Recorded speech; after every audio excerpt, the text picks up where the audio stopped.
Hi everyone, this is Stacy with LoveThatBug.blogspot.com. Today we're actually going to be making a card using the Cricut and the Cricut Craft Room. I'm making a card, a Halloween card for my grandson. It is from the Creator Critter 2 cards, and I will show you all the cuts when we go to assemble the card. But a really simple little trick-or-treat card with a ghost and the phrase trick-or-treat in the front. We're actually going to be using an action wobble as well.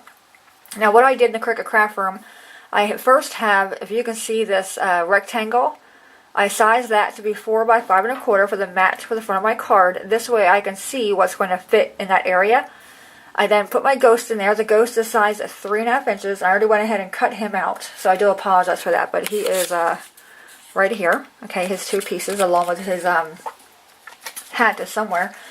The phrase is 2.5, so the ghost is 3.5. The phrase is 2.5, and with the phrase, all I did, I put it on the screen, sized it to 2.5, and then I copied it 3 times. So I had 3 trick-or-treat sayings up there. Then I just used the hide contour feature to hide the word or and the word treat. This way I can separate them. You know, again, I'm only going to cut it out one time, but I separated them on my screen so I can again see how I want to lay it out. On the inside of my card will be a white mat, as usual, with this little bat. Okay, and that is also from the Creator Critter 2 cards, and that is at 1 inch. I already have my paper loaded. I have orange. What do I have on my screen? I have orange, pink, and black. So I'm actually going to move the ghost over here because, like I said, I already cut the ghost out. My phrase, I have my orange up top here. So I'm going to put my word trick or treat up here on my mat. Okay, I'm going to zoom out a little bit so I can see more of my mat. I have my bat down here at the bottom. And my little cheeks here is in the top. See, now it's giving me difficulty. Doesn't want to go up. There we go. Is at the top right of my mat. Okay, so now I'm going to go ahead and hit cut. If I can find the word cut. Cut. You have two computers authorized on your Cricut account. Do you want to remove an old authorization? Okay, let's see that. We're going to remove one. Do you want to authorize your Cricut account to cut print with this computer? Authorize. Okay, that was kind of weird, right? Alright, now I want to do all layers together. So let me go here and just do, how do I do all layers? Can I do all layers? But I tell you, it has been such a long time since I did use the Cricut Craft Room. Okay, we're going to do the phrase first, I guess.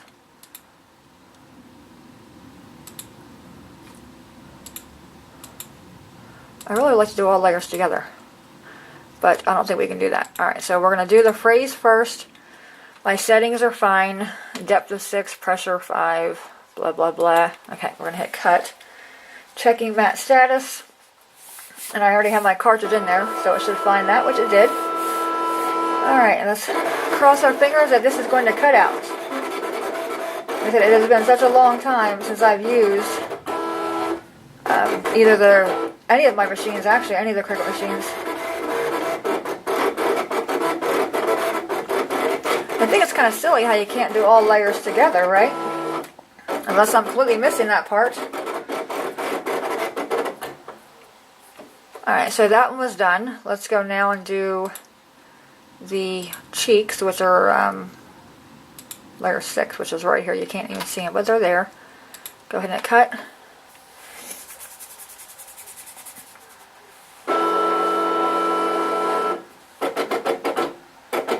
And they are itty bitty, them cheeks. Alright, now we're going to do the last one, which is the bat, which I did label, which is down the bottom left corner. Hit cut.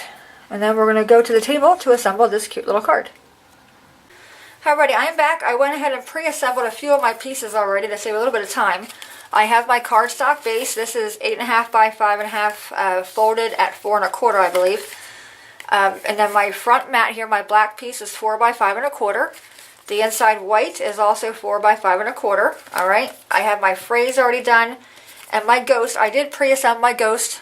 I thought I was filming and I wasn't, so I do apologize for that. But I did not use, in the Cricut Craft Room, you can use the hide contour feature, and I did not use that, so my cheeks are showing, if you can see them there.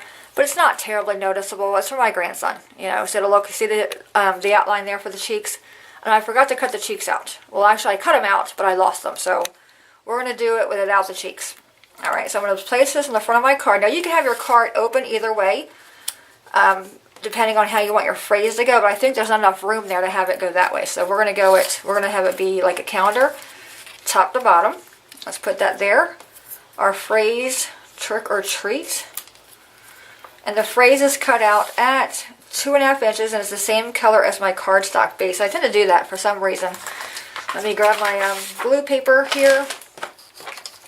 And let's get our phrase glued down first. Then we're going to use the Action Wobble with our ghost. Okay, that should be kind of cute. I think I'll get a kick out of that. Who doesn't like a wobbly card, right? Or a shaky card? Okay, so we got the trick part done. And that's one reason why I do like the Critter series a lot. Or the Critter cartridges, because everything's already there, you know. No fuss, no muss. You can create a card really quickly. And then we have the ore, and I'll show you all the cuts in the booklet because I use different things from. So they were not all on the same page. If I can talk. All right, then we got the treat down here. Really cute. All right, so let me back up and show you. Let me make sure these are glued down. All right, the ghost came from page 55 of the handbook. Okay, the ghost is right there. And then I went down to page 56, and I used the trick or treat phrase. Okay. Then I went down again to page 59, and that's where I found the bat. You can cut the bat out this way. I did the icon shadow to make the bat a little bit more bulkier, but you can most certainly use icon bat. You know, it's up to you how you do that. All right, so here's my little bat. I did go in with my little gel pen here and put 2 little dots on the eyes, so it looks like he has eyes. And that's going to go on the inside of our card. I like putting things on the inside of the card because I think that's the most important part of the card. You know what, you want the front to be pretty, but this is where you're doing your personal greeting. I think that should be equally as pretty as the outside. So I tend to put something on the inside. All right, we're just going to put the bat here on the little corner, leaving us enough room. And I could have very easily put them up top and then drew little lines down, but I didn't do that this time. All right, so the inside of our card is finished. Now we're going to do our Action Wobble part, the fun part of the card. I had these Action Wobbles a while ago. I don't even know what I paid for them. I think $20 maybe. I don't even know. But we're going to go ahead and peel one of these off. And these are really easy to work with. I think you can just get these at actionwobbles.com, but I think other stores like Joann's and whatnot, I think they carry them now. I'm not quite sure. All right, I'm going to put this in the back. Actually, my back here is a little bit sticky. What I did, why this is so sticky, is that on my Cricut mat, it's not very sticky.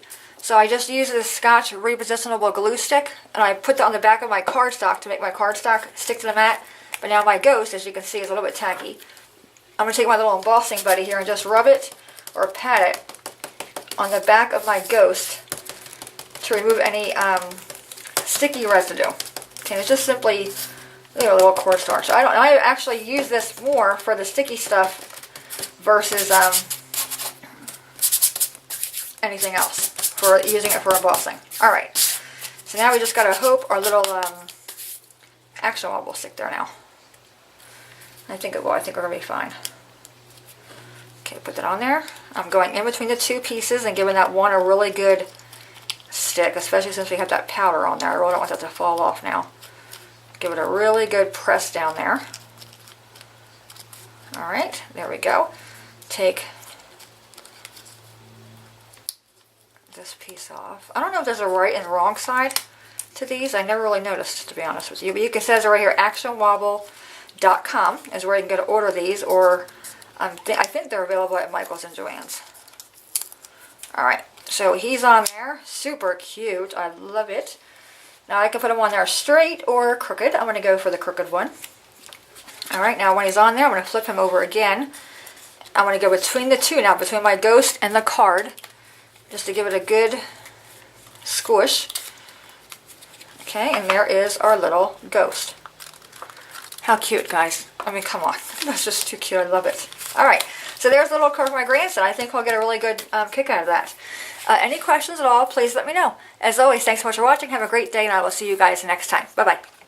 Hey, guys, I'm back really quickly. I wanted to mention I took my first action wobble off. You want to make sure that when you're applying your action wobble, if you can see the side of this action wobble, how it's not even. You know, it looks like a clothespin almost. That made the ghost lay kind of funny and it wasn't wobbling correctly, so I just took that one off and put a new wobble on. Now he lays completely flat and he's much more free to wobble. Okay?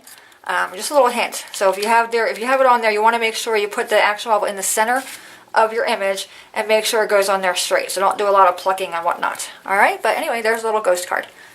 See you soon.